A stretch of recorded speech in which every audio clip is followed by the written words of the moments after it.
आवाज आ रही है सबको? पीछे नहीं आ रही आवाज? अरे बोल, आवाज नहीं है पीछे। वो कहते नहीं, इधर में नहीं आ रही।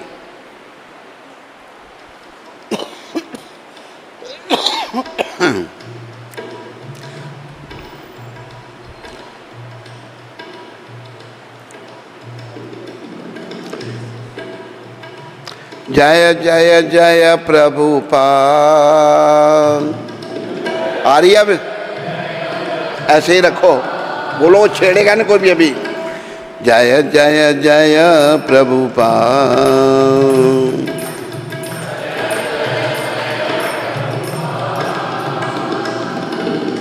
जय जय श्री कृष्ण चैतन्य नित्यानंदा।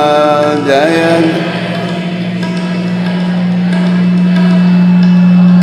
जय द्वैत चंद्र जय गौर भक्त वृंद।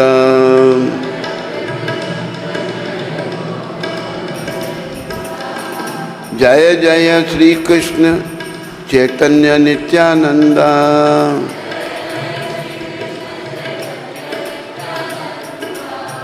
जय द्वैत चंद्र जय गौर भक्त वृंद।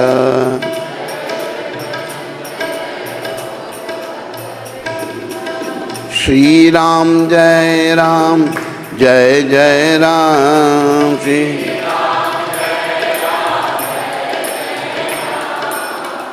रघुपति राघवी राजा राम।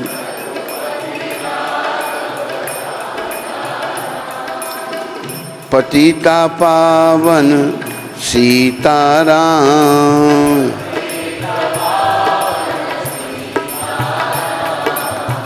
श्री राम जय जय राम।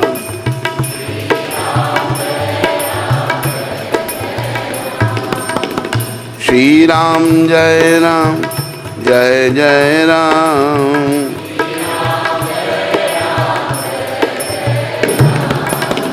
जय सिया राम जय जय हनुमान।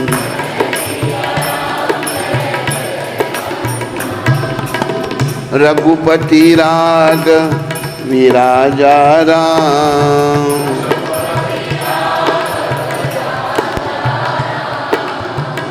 पतिता पावन सीताराम।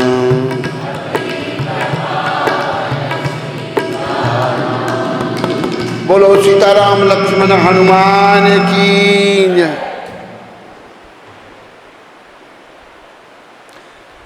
बोलो गौनिताय पंच तत्व की जय।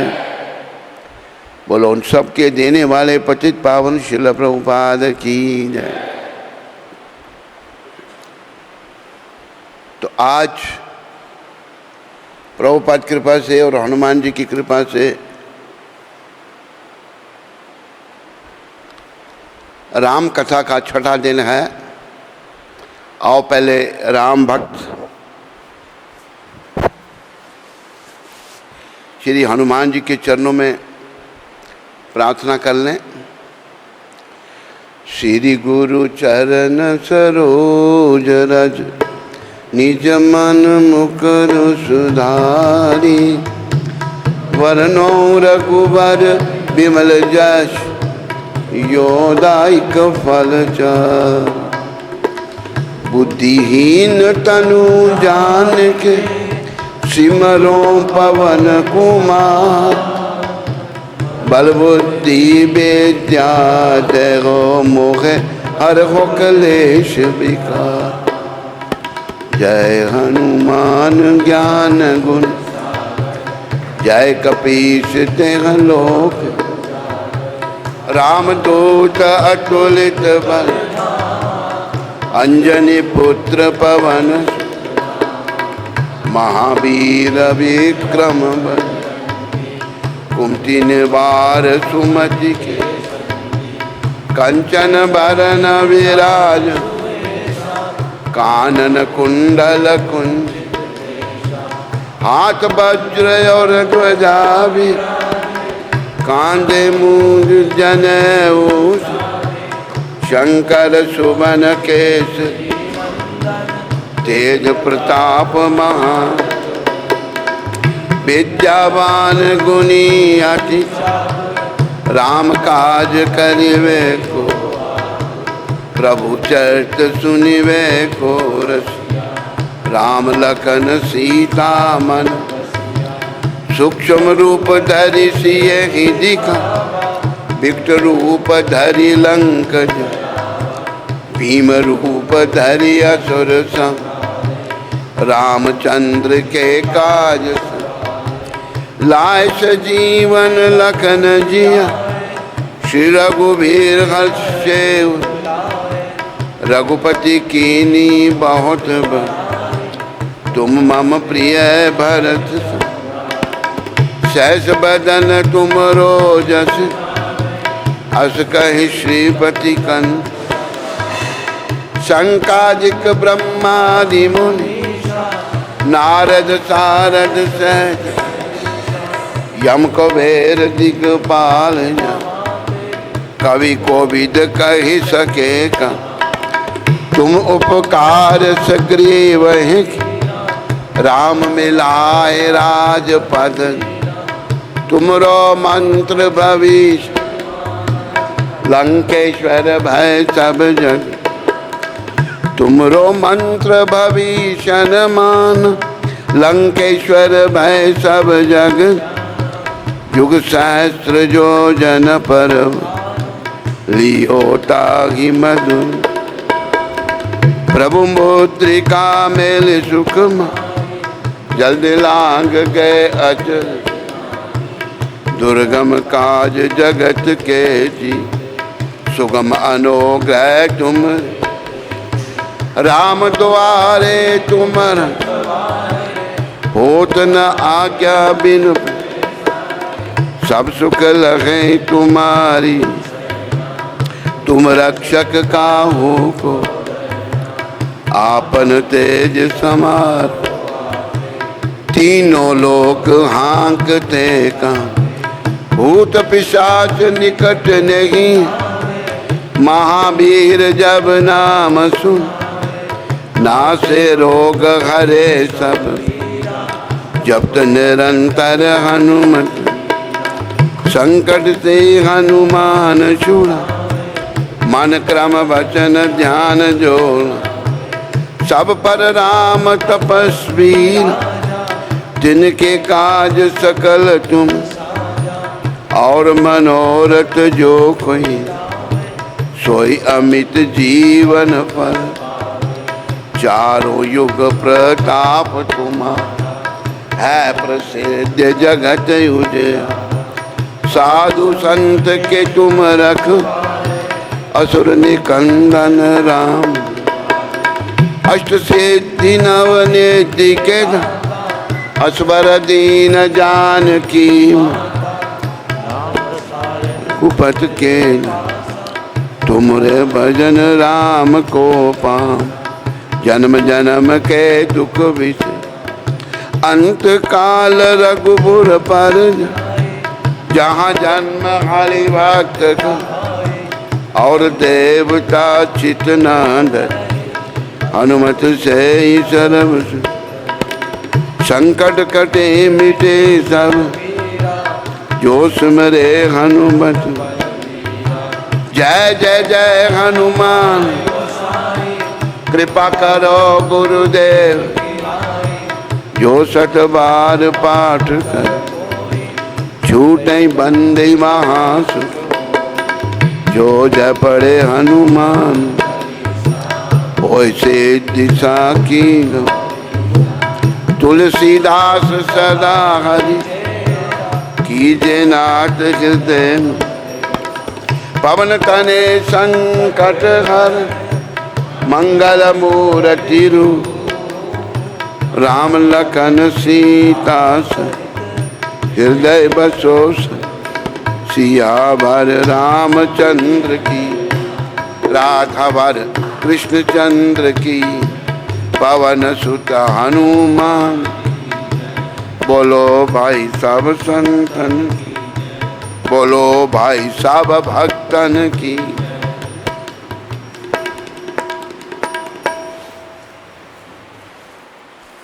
आवाज सबको ठीक आ रही है? पीछे वालों को आओ, अभी हनुमान जी की कृपा से उनके भगवान श्री राम का गुणगान करें।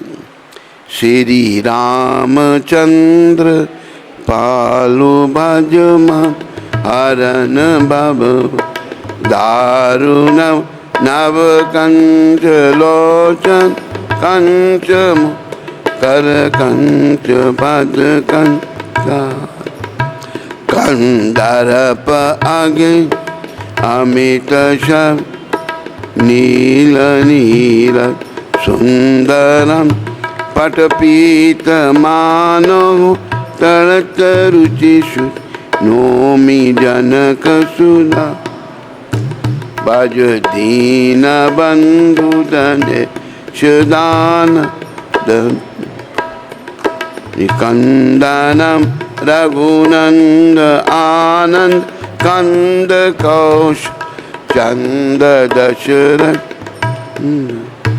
सिर मुकट कुंड तिलक चा उधारु अंग विभूषण आजानुभुज चाप संग्राम जित कर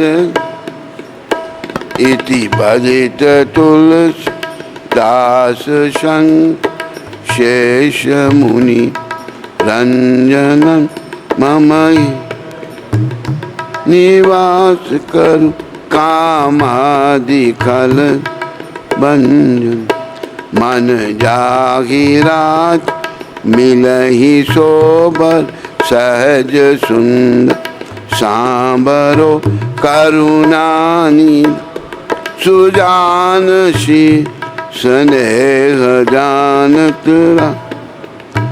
एहि भजित गुणी हसीस सुनसी सहित ही हरिषत अली तुलसी भवानी पूजी पुनि मुदित मन मंदिर जानी गौरी अनुकूल सिया हिय हर्षु न जाई कही मंजुल मंगल मूल बाम अंग फरकन लगे। बोलो रामचंद्र भगवान की, बोलो सीताराम लक्ष्मण हनुमान की।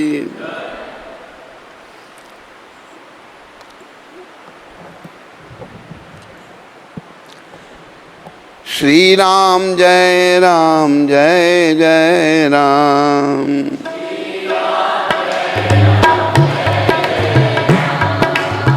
श्री राम जय राम जय जय राम।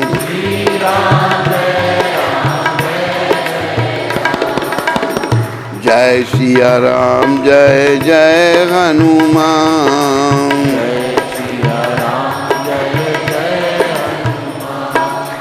जय सिया राम जय जय हनुमान। जय सिया राम जय जय हनुमान। श्री राम जय राम जय जय राम। श्री राम जय राम जय जय राम। बोलो सीताराम लक्ष्मण हनुमान भरत शत्रुघ्न जी महाराज की। आज ब्रह्मा जी का वाल्मीकि मुनि को रामचरितमय काव्य के निर्माण का आदेश देना, कल भी थोड़ा इस विषय में पढ़ा गया था, आज वही चल रहा है। भगवान ब्रह्मा जी के अंतर्धान होने के पश्चात वाल्मीकि मुनि के सभी शिष्य अत्यंत प्रसन्न होकर बार बार इस श्लोक का गान करने लगे तथा परम विस्मित हो परस्पर इस प्रकार कहने लगे। हमारे गुरुदेव महर्षि ने क्रौंच पक्षी के दुख से दुखी होकर जिस समान अक्षरों वाले 4 चरण से युक्त वाक्य का गान किया था, वह था तो उनके हृदय का शोक, किंतु उनकी वाणी द्वारा उच्चारित होकर श्लोक रूप हो गया। इधर शुद्ध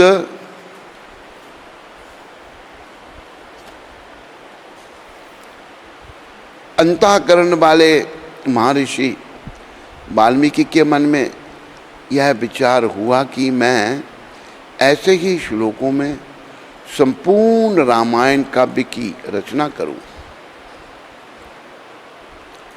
यह सोचकर उदार दृष्टि वाले उन यशस्वी महर्षि ने भगवान श्री रामचंद्र जी के चरित्र को लेकर हजारों श्लोकों युक्त महाकाव्य की रचना की, जो उनके यश को बढ़ाने वाला है। इसमें श्री राम के उदार चरित्रों का प्रतिपादन करने वाले मनोहर पदों का प्रयोग किया गया है। महर्षि वाल्मीकि के बनाए हुए इस काव्य में तत्पुरुष आदि समासों, दीर्घ गुण आदि संधियों और प्रकृति प्रत्यय के संबंध का यथा योग्य निर्वाह हुआ है। इसकी रचना में समता है, पदों में माधुर्य है और अर्थ में प्रसाद गुण की अधिकता है। भावुक जनों इस प्रकार शास्त्रीय पद्धति के अनुकूल बने हुए इस रघुवर चरित्र और रावण वध के प्रसंग को ध्यान देकर सुनो। सभी ध्यान देकर सुनो। तीसरा सर्ग वाल्मीकि मुनि द्वारा रामायण काव्य में निबद्ध विषयों का संक्षेप से उल्लेख। नारद जी के मुख से धर्म, अर्थ एवं काम रूपी फल से युक्त हित कर मोक्षदायक तथा प्रकट और गुप्त संपूर्ण रामचरित्र को, जो रामायण महाकाव्य की प्रधान कथा वस्तु था, सुनकर महर्षि वाल्मीकि जी बुद्धिमान श्री राम के उस जीवन व्रत का पुनः बलि भांति रख साक्षात्कार करने के लिए प्रयत्न करने लगे। वे पूर्वाग्र कुशों के आसन पर बैठ गए और विधिवत आचमन करके हाथ जोड़कर स्थिर भाव से स्थित हो गए। योग, धर्म, समाधि के द्वारा श्री राम आदि के चरित्रों का अनुसंधान करने लगे। श्री राम, लक्ष्मण, सीता तथा राज्य और रानियां सहित राजा दशरथ से संबंध रखने वाली जितनी बातें थीं, हंसना, बोलना, चलना और राज्य पालन आदि जितनी चेष्टाएं हुई, उन सब का महर्षि ने अपने योग धर्म के बल से भली भांति साक्षात्कार किया। सत्य प्रतीक श्री रामचंद्र जी ने लक्ष्मण और सीता के साथ वन में विचरते हुए समय जो जो लीलाएं की थीं, वे सब उनकी दृष्टि में आ गई।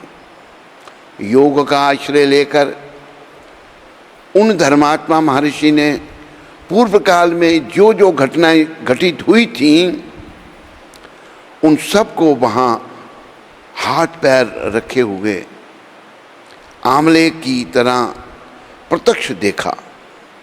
सबके मन को प्रिय लगने वाले भगवान श्री राम के संपूर्ण चरित्रों का योग, धर्म, समाधि के द्वारा यथार्थ रूप से निरीक्षण करके महाबुद्धिमान महर्षि वाल्मीकि ने उन सब को महाकाव्य का रूप देने की चेष्टा की। महात्मा नारद ने पहले जैसे वर्णन किया था, उसी के क्रम से वाल्मीकि मुनि ने रघुवंश विभूषण श्री राम जी के चरित्र विषयक रामायण काव्य का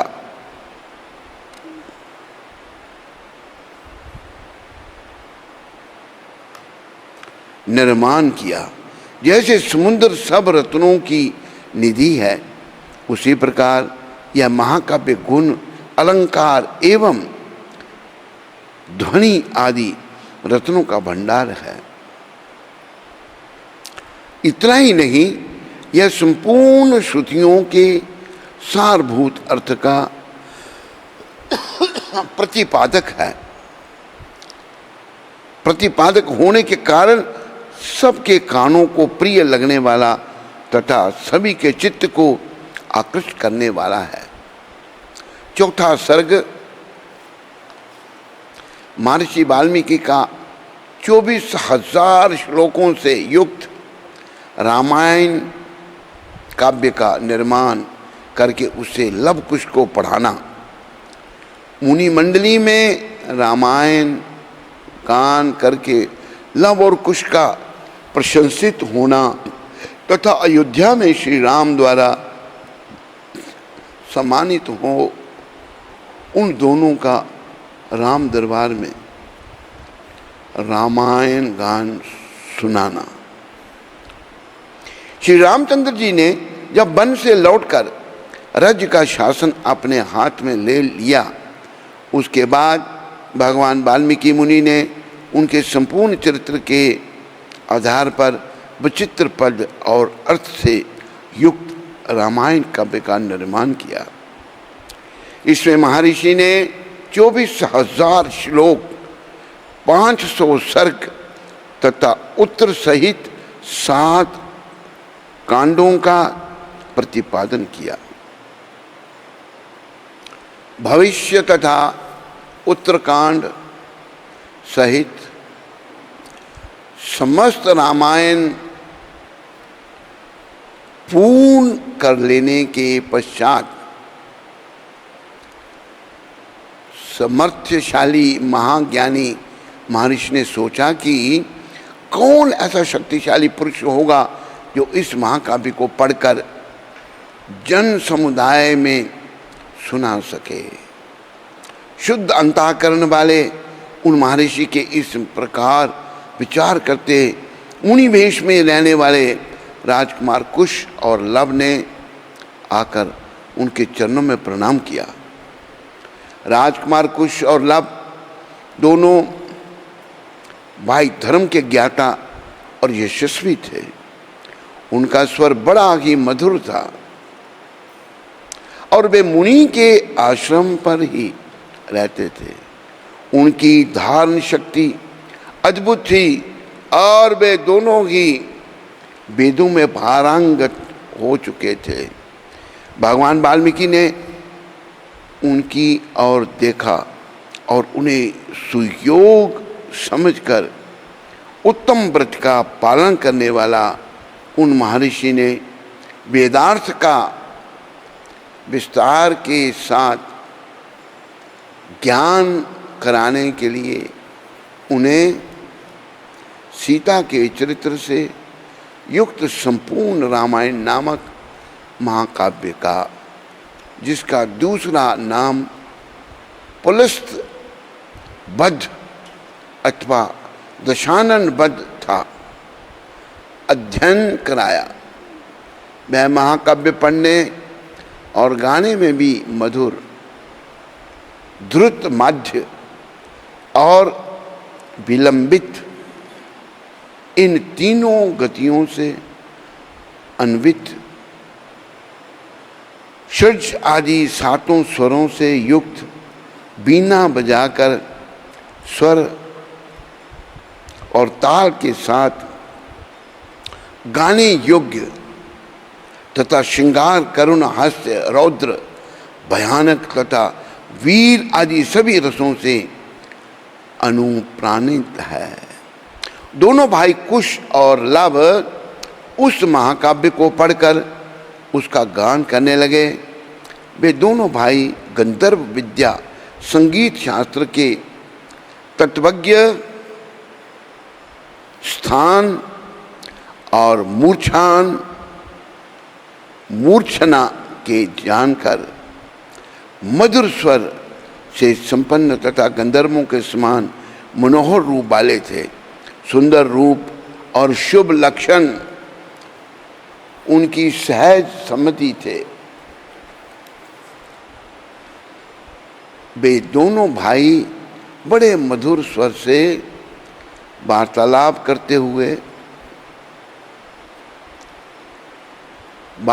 करते थे। जैसे बिंब से प्रतिबिंब प्रकट होता है, उसी प्रकार श्री राम के शरीर से उत्पन्न हुए वे दोनों राजकुमार दूसरे युगल श्री राम ही प्रतीत होते थे। वह दोनों राजपुत्र सब लोगों की प्रशंसा के पात्र थे। उन्होंने उस धर्मानुकूल उत्तम व्याख्यानमय संपूर्ण काव्य को जिहाब ग्रह कर लिया था। और जब कभी ऋषियों के लिए ब्राह्मणों तथा साधुओं का समागम होता था, उस समय उनके बीच में बैठकर वे दोनों तत्वज्ञ बालक एकाग्रचित्त हो रामायण का गान किया करते थे। एक दिन की बात है, बहुत से शुद्ध अंतःकरण वाले महर्षियों की मंडली एकत्र हुई थी।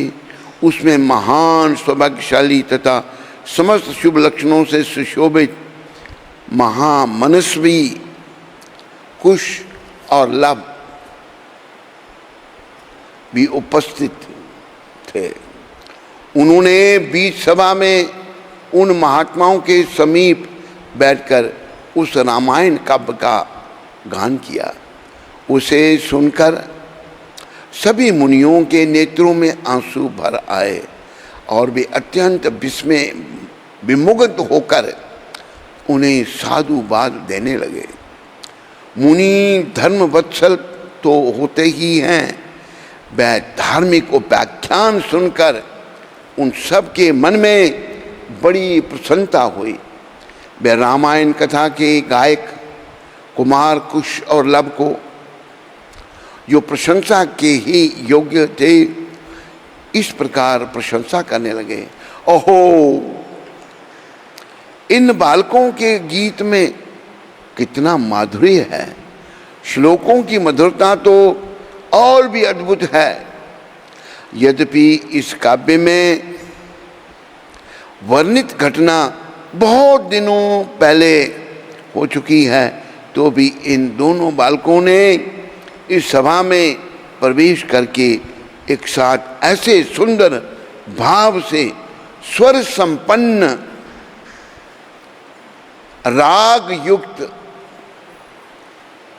मधुर गान किया है कि वे पहले की घटनाएं भी प्रत्यक्ष सी दिखाई देने लगी हैं, मानो अभी अभी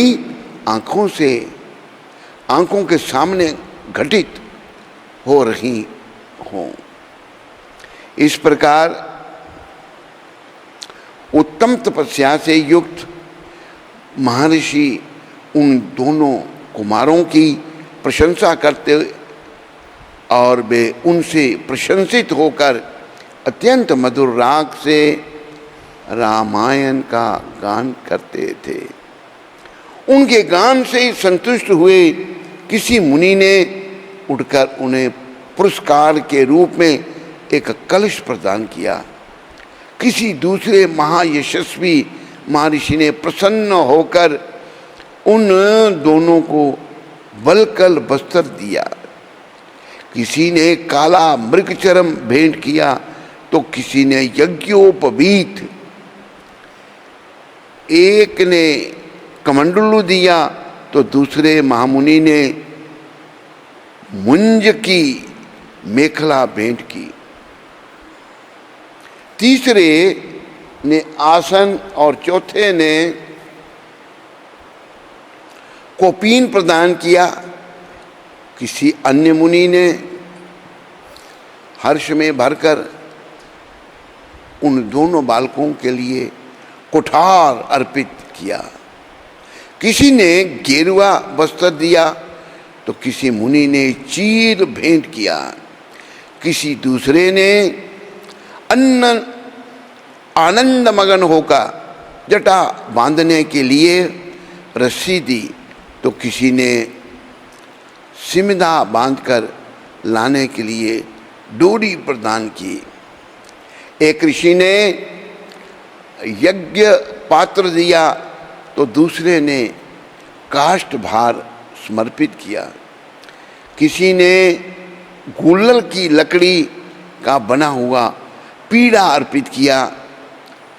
कुछ लोग उस समय आशीर्वाद देने लगे, बच्चों तुम दोनों का कल्याण हो। दूसरे महर्षि प्रसन्नतापूर्वक बोल उठे, तुम्हारी आयु बढ़े। इस प्रकार सभी सत्यवादी मुनियों ने उन दोनों को नाना प्रकार के वर दिए। महर्षि वाल्मीकि द्वारा वर्णित यह आश्चर्यमय काव्य प्रवृत्ति कवियों के लिए श्रेष्ठ आचारशिला है। श्री रामचंद्र जी के संपूर्ण चरित्र का क्रमशः वर्णन करते हुए इसकी समाप्ति की गई है। संपूर्ण गीतों के विशेषज्ञ राजकुमारों यह काव्य आयु एवं पुष्टि प्रदान करने वाला तथा सबके कान और मन को मोहने वाला मधुर संगीत है। तुम दोनों ने बड़े सुंदर ढंग से इसका गान किया है। एक समय सर्वत्र प्रशंसित होने वाले राजकुमार कुश और लव अयोध्या की गलियों और सड़कों पर रामायण के श्लोकों का गान करते हुए विचर रहे थे। इसी समय उनके ऊपर भरत के बड़े भाई श्री राम की दृष्टि पड़ी।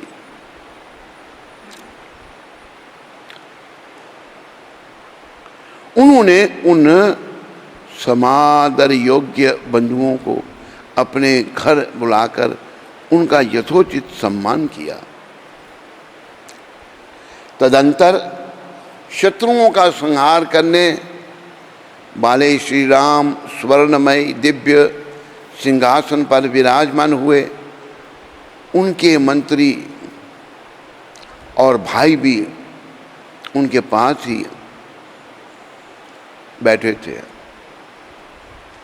उन सब के साथ सुंदर रूप वाले उन दोनों विनयशील भाइयों की ओर देखकर श्री रामचंद्र जी ने भरत, लक्ष्मण और शत्रुघ्न से कहा, ये देवता के समान तेजस्वी दोनों कुमार विचित्र अर्थ और पदों से युक्त मधुर काव्य बड़े सुंदर ढंग से गाकर सुनाते हैं। तुम सब लोग इसे सुनो। यूं कहकर उन्होंने उन दोनों भाइयों को गाने की आज्ञा दी। आज्ञा पाकर वे दोनों भाई वीणा के लय के साथ अपने मन के अनुकूल तार उच्च एवं मधुर स्वर में राग अलापते हुए रामायण काव्य का गान करने लगे। उनका उच्चारण इतना स्पष्ट था कि सुनते ही अर्थ का बोध हो जाता था। उनका गान सुनकर श्रोताओं के समस्त अंगों में हर्ष जनित रोमांच हो आया तथा उन सब के मन और आत्मा में आनंद की तरंगें उठने लगी। उस जनसभा में होने वाला वह गान सबकी श्रवण इंद्रिय अत्यंत सुखद प्रतीत होता था। उस समय श्री राम ने अपने भाइयों का ध्यान आकर्षित करते हुए कहा, ये दोनों कुमार मुनि होकर भी राजोचित लक्षणों से संपन्न हैं। संगीत में कुशल होने के साथ ही महान तपस्वी हैं। ये जिस चरित्र का प्रबंध काव्य का गान करते हैं वह शब्दार्थ अलंकार उत्तम गुण एवं सुंदर रीति आदि से युक्त होने के कारण अत्यंत प्रभावशाली है। मेरे लिए भी अभ्युदायिक कारक है। अतः तुम सब लोग ध्यान देकर इसे सुनो। तदंतर श्री राम जी की आज्ञा से प्रेरित हो वे दोनों भाई मार्ग विधान की रीति से रामायण का गान करने लगे। सभा में बैठे हुए भगवान श्री राम भी धीरे धीरे उनका गान सुनने में तन्मय हो गए। बोलो रामचंद्र भगवान की, बोलो सीताराम लक्ष्मण हनुमान की। रघुपति राग विराजा राम, पतिता पावन सीताराम।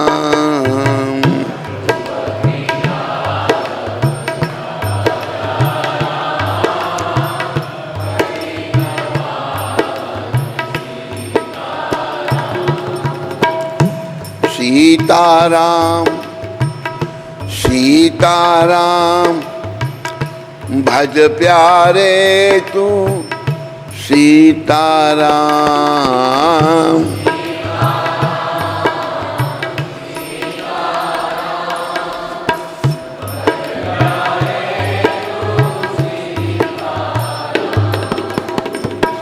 रघुपति राग विराजा राम, पतिता पावन सीताराम।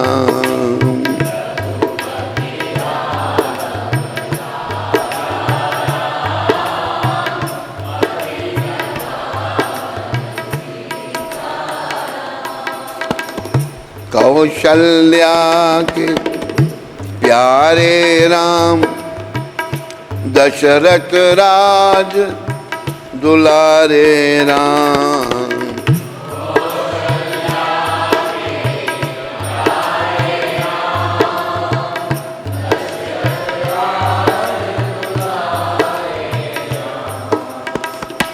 श्री राम जय राम जय जय राम, श्री राम जय राम जय जय राम।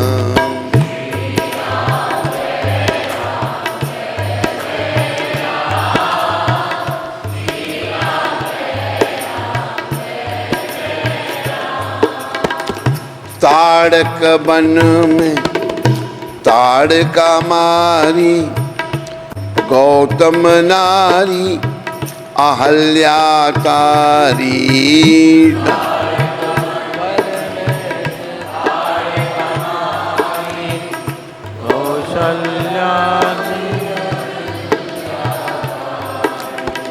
जब दशरथ घर प्रगटे राम, पतिता पावन सीताराम।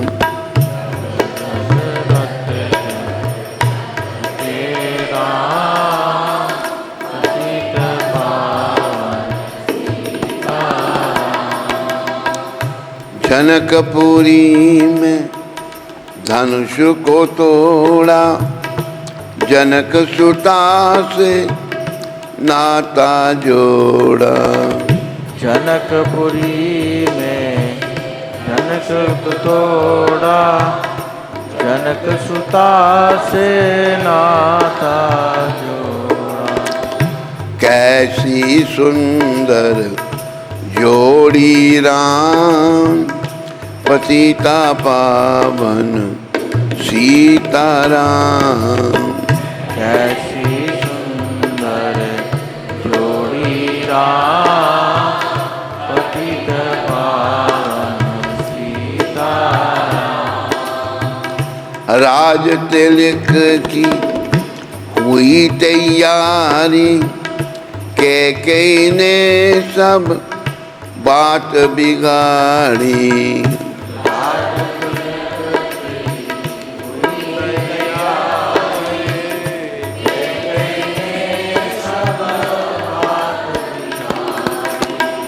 तभी तो मन को चल दिए राम, श्री राम जय राम जय जय राम।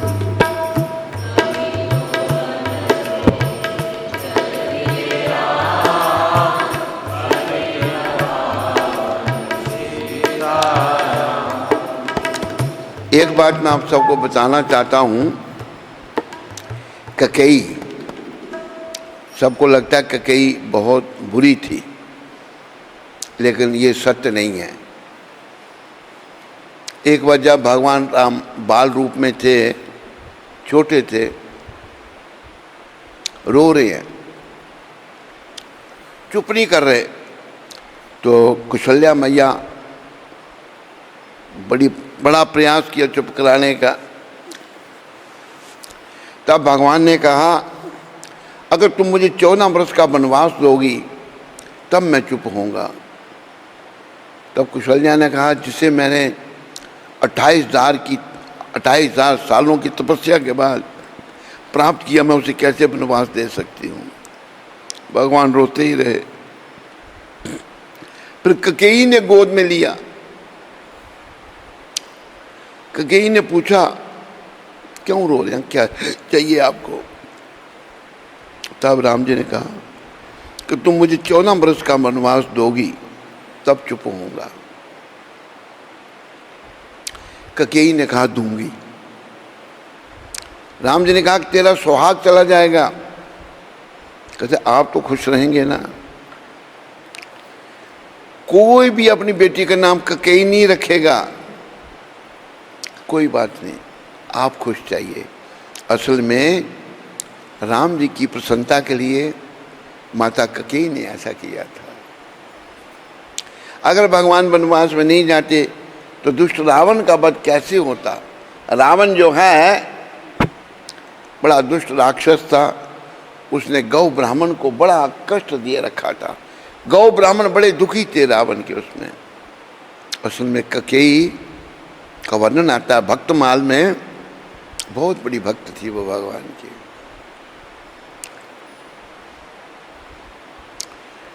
रघुपति राघव विराजा राम, पतिता पावन सीताराम।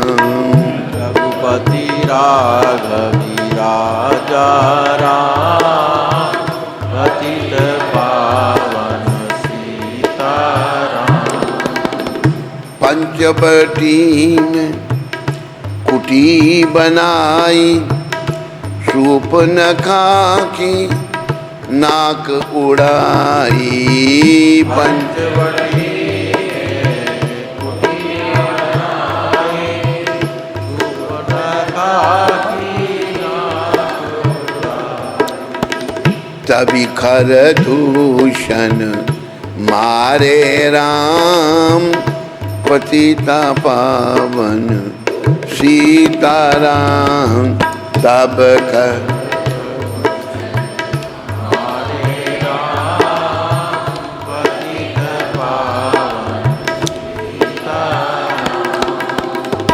मेघनाथ ने शक्ति चलाई, लक्ष्मण जी को मूर्छा आई।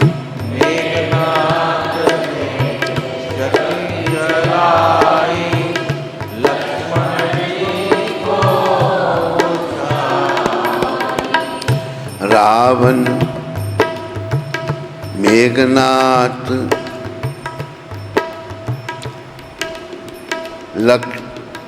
झट संजीवनी लाए हनुमान, पतिता पावन सीताराम जट जीवन लाए हनुमान पतित पावन सीताराम।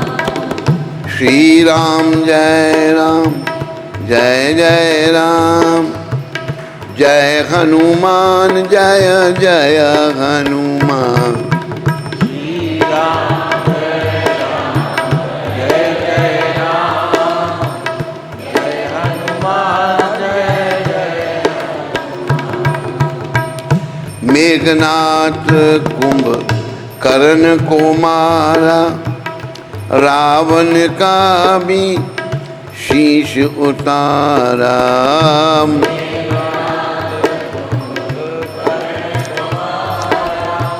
रावण का 10 शीश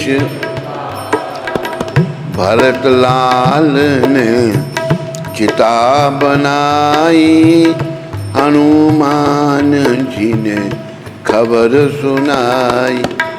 भरत लाल ने चिता बनाई, हनुमान ने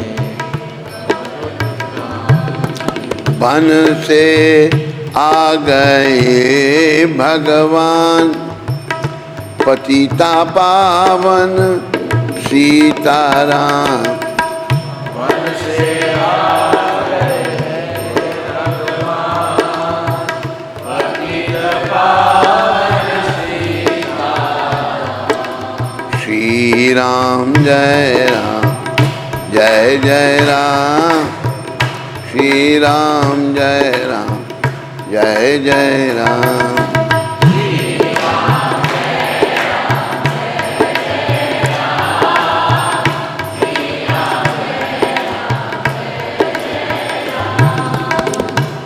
एक बार कुंभ मेले में थे हमने कुछ लोग देखे वहाँ पर।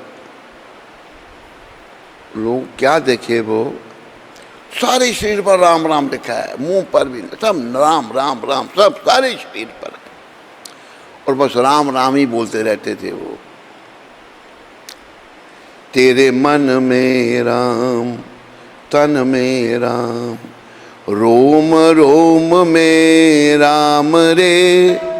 राम सुमेर ले ध्यान लगा ले, छोड़ जगत के काम। तेरे मन में तन में रोम रोम में राम, राम सुमेर ले ध्यान लगा, छोड़ जगत के काम।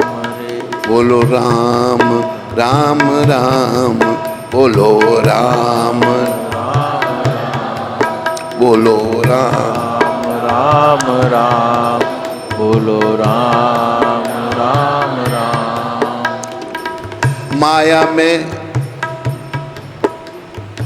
माया में तू उलझा दर दर धूल उड़ाए। माया में उलझा धर धर धूल उड़ाए। अब करता क्यों मन भारी, जब माया साथ छुड़ाए। अब करता क्यों मन भारी, जब माया साथ छुड़ाए। दिन तो बीता दौड़ धूप में, ढल जाए ना शाम रे। दिन तो बीता दौड़ धूप, ढल जाए ना शाम रे। तेरे मन में राम तन में राम, रोम रोम में राम रे। तन में राम मन में राम, रोम रोम में राम रे। राम सुमेर ले ध्यान लगा ले, छोड़ जगत के काम। राम छोड़ जगत के काम। तन के भीतर 5 लुटेरे डाल रखे हैं डेरा। तन के भीतर 5 लुटेरे डाल रहे हैं घेरा। काम क्रोध मद लोभ मोह ने तुझको ऐसा घेरा। काम क्रोध तुझको ऐसा घेरा। भूल गया तू राम रतन, भूला पूजा का काम रे। भूल गया तू राम, भूला पूजा का काम। राम सुमेर ले ध्यान लगा ले, छोड़ जगत के काम रे। राम मुरले धान लगा ले, छोड़ जगत के काम। तेरे मन में राम, तन में राम, रोम रोम में राम रे। राम सुमेर ले ध्यान लगा ले, छोड़ जगत के काम। तेरे मन में रोम रोम में राम सुमेर ध्यान, छोड़ जगत के काम। समय कैसे बीता है? बचपन बीता खेल खेल में, भरी जवानी सोया। बचपन बीता खेल खेल में, भरी जवानी सोया। देख बुढ़ापा सोच तू अब क्या पाया क्या खोया। देख बुढ़ापा सोच अब तू क्या पाया क्या खोया। देर नहीं है अब भी बंदे, देर नहीं है अब भी बंदे। ले ले उसका नाम रे, ले ले उसका नाम। तेरे मन मेरा तन में रोम रोम में राम रे। राम तुम्हें ध्यान ले, छोड़ जगत के काम। रोम रोम में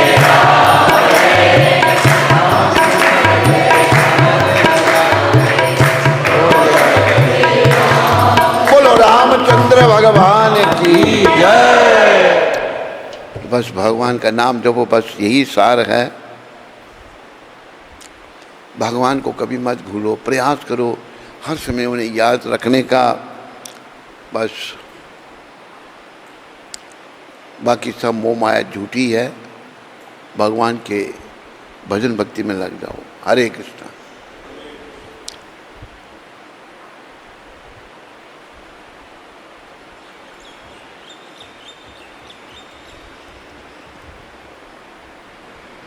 पद्मावती माता सूरत से। हरे कृष्ण, दंडवत प्रणाम। पतितों का उद्धार करने वाले मेरे प्यारे गुरुदेव, कोटि कोटि दंडवत प्रणाम। गुरुजी, आज शीतल माता जी का जन्म दिवस है। किसका? शीतल माता। शीतल का।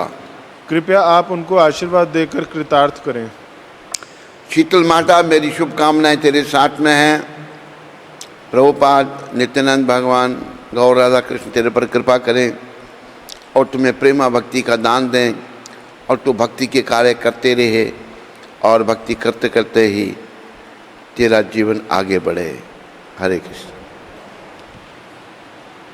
नचिकेता प्रभु, कनाडा से। हरे कृष्ण महाराज जी, दंडवत प्रणाम। आपने कल बताया था कि श्री राम क्रोध में कालाग्नि और क्षमा में पृथ्वी के समान, त्याग में कुबेर और सत्य में द्वितीय धर्मराज के समान है। तो मेरा प्रश्न है कि कुबेर जी के साथ तुलना त्यागी के रूप में की गई है। कुबेर की तुलना त्यागी के रूप में की गई है, तो कुबेर जी त्यागी कैसे हैं और पृथ्वी क्षमाशील कैसी है? कुबेर जी को किसी चीज़ से मोह नहीं है। वो खजांची हैं देवताओं के, पर धन से उनका मोह नहीं है बिल्कुल, इसलिए वो त्यागी हैं। और धरती माता पर देखो, हम कितना कुछ करते हैं धरती माता पर। कुछ कहती है माता, सब सहन करती है धरती माँ। धरती माँ बड़ी सहनशील है। बोलो धरती माता की। नचिकेता तेरा कल्याण कब होगा। अच्छा, कोटि कोटि आजकल सुनता है नहीं? सुनता है? कोटि कोटि तुम्हारा कोई प्रश्न नहीं आता है कल? और लक्की का भी कोई प्रश्न नहीं आता है? अच्छा, और कोई प्रश्न किसी को यहाँ पर? माताओं को?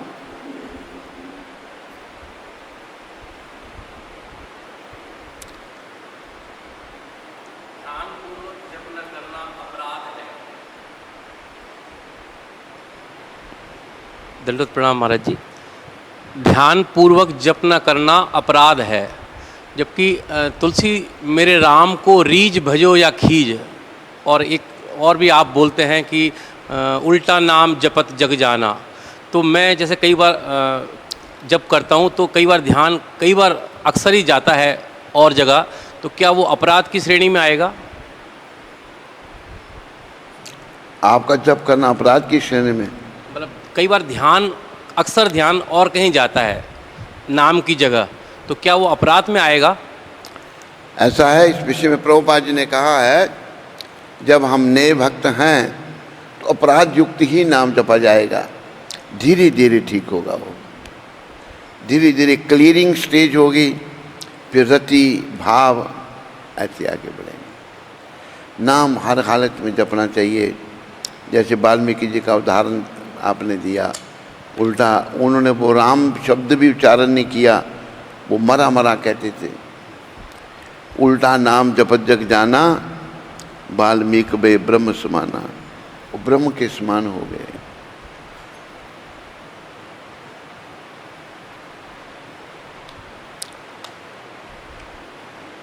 ठीक है। स्कंद पुराण में तुलसी देवी की प्रशंसा इस प्रकार की गई है,